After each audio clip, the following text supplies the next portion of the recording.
ሰዓታችን ላይ ደርሰናል። ቤተልሔም ሞገስ መረጃዎቹን የምታጋራን ይሆናል። ቤቲ መልካም ቆይታ ይሁንልሽ። አመሰግናለሁ ሶሊያና።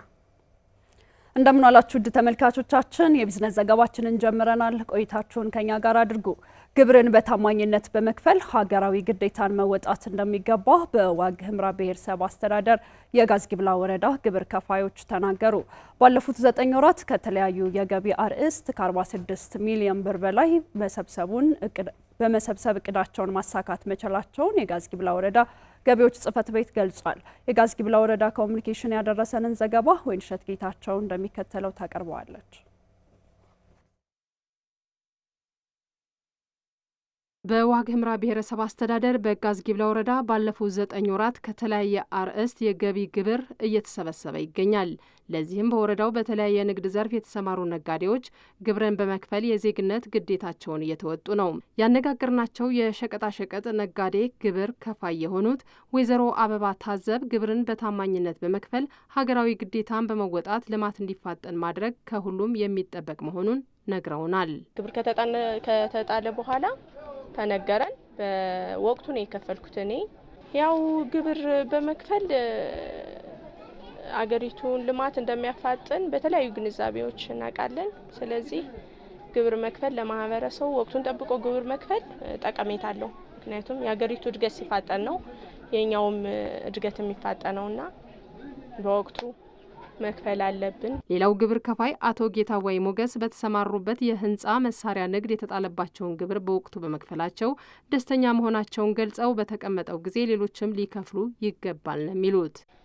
ውሃ፣ መብራት በተመሳሳይ ወዘተ የመሳሰሉት ከግብር ነው፣ ማንኛውም ማለት ነው ከግብር ነው የሚገኘው። ያው የግብር ጠቀሜታው ከፍተኛ ነው።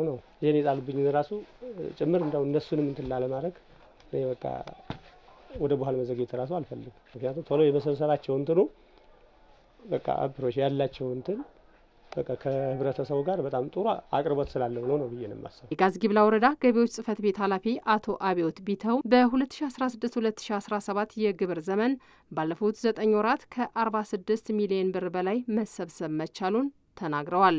የጋዝጊብላ ወረዳ ገቢዎች ጽሕፈት ቤት በመደበኛ ገቢ ለመሰብሰብ የተሰጠን እቅድ 45 ሚሊዮን 592992 ነው። እንግዲህ በዚህ 9 ወራት እንግዲህ መሰብሰብ የቻልነው 46 ሚሊዮን 568432 ሲሆን እንግዲህ በፐርሰንት ሲቀመጥ ወደ 102% አካባቢ የፈጸምንበት ሁኔታ ነው ያለው። የዘንድሮ የግብር አፈጻጸም ከባለፈው ዓመት ተመሳሳይ ወቅት ጋር ሲነጻጸር ከ15 ሚሊዮን ብር በላይ ብልጫ ማሳየቱን የተናገሩት አቶ አብዮት የግብር ከፋዩ ያከፋፈል ግንዛቤ እያደገ በመምጣቱ የዘመኑ የግብር አፈጻጸም የተሻለ እንዲሆን አስችሎታል ብለዋል። ወረዳችን የገቡ አዳዲስ ፕሮጀክቶች አሉ። እንደ ወርልድ ቪዥን፣ ሳማሪታን እና ሌሎች አስኪፖ እነዚህ ፕሮጀክቶች አሉ። ከነሱ የሚገኘው የስራ ግብር ወደ ወረዳችን በጊዜው እንዲገባ ጊዜውን ጠብቆ እንዲያስገቡ በማድረጋችን የተሻለ የገቢ አፈጻጸም ሁኔታ እንዲኖር ሆኗል ማለት ነው። ነጋዴው ከጊዜ ወደ ጊዜ የግብር የመክፈል ባህሉ እየጨመረ የመጣበት ሁኔታ እንደ ተቋም ደግሞ በግብር ትምህርት ኤክስቴንሽን ባለሙያዎች አካባቢ የቤት ለቤትና የግንዛቤ ፈጠራ ስራ እንዲሁም በትምህርት ቤቶች የተማሪዎች የግብር ትምህርት ክበባትን በማቋቋም ሌሎች የገቢ አማራጮችን በመጠቀም ሙሉ አቅማችንን ተጠቅመን ለመሰብሰብ በመስራታችን የተሻለ ገቢ ለመሰብሰብ ችለናል ማለት ነው። ጋዝጊብላ ወረዳ የተሻለ የገቢ አሰባሰብ ሂደትን በቀሪ ወራት አጠናክረው እንደሚቀጥሉም ተጠቁሟል። በምስራቅ ጎጃም ዞን ከማዕድን ዘርፉ የሚገኘው ገቢ የተሻሻለ መምጣቱን የዞኑ ማዕድን ሀብት ልማት መምሪያ አስታውቋል። በዞኑ ያለውን የማዕድን ሀብት ይበልጥ አልምቶ ለመጠቀም የሁሉም ርብርብ ያስፈልጋል ተብሏል። ቴዎድሮስ ድሉ ተጨማሪ ዘገባ አለው። የምስራቅ ጎጃም ዞን የአማራ ክልል ከማዕድናት ተጠቃሚ እንዲሆን ከፍተኛ አስተዋጽኦ እያበረከተ ነው። በዞኑ በልየታና በጥናት የተረጋገጡ እንዲሁም ልየታ እየተከናወነባቸው የሚገኙ ማዕድናት ይገኛሉ። በ2017 በጀት ዓመት ከዘርፉ የሚገኘውን ገቢ ማሳደግ ትኩረት የተሰጠበት ተግባር ነው። የምስራቅ ጎጃም ዞን ማዕድን ሀብት ልማት መምሪያ ኃላፊ ወይዘሮ የሻረግ መልሰው መምሪያው ከማዕድን ዘርፍ ለመሰብሰብ ያቀደውን ገቢ ትኩረት ሰጥቶ እየሰራ መሆኑን ነግረውናል። ባለፉት 9 ወራት ስለተሰበሰበው ገቢ ወይዘሮ የሻረግ ተከታዩን ብለዋል። ገቢ በተለያዩ በተቀናጀ መንገድ ለሮያሊቲ ክፍያ ክልል ላይ የሚከፍሉ ባለፍቃዶች አሉ። እኛ ላይ በዞንና በወረዳ የሚከፈል ፍቃዶች አሉ። ከዚህ ውስጥ በአጠቃላይ በዚህ በ9 ወሩ ወደ 6.5 ሚሊዮን ብር እንሰበስባለን ብለን አቅደን 5.9 ሚሊዮን ተሰብስቧል። አሁን ባለው ደረጃ ወደ 10ኛው ወሩ ወደ 7 ሚሊዮን የሚሆን የሰበሰብንበት ሁኔታ አለ።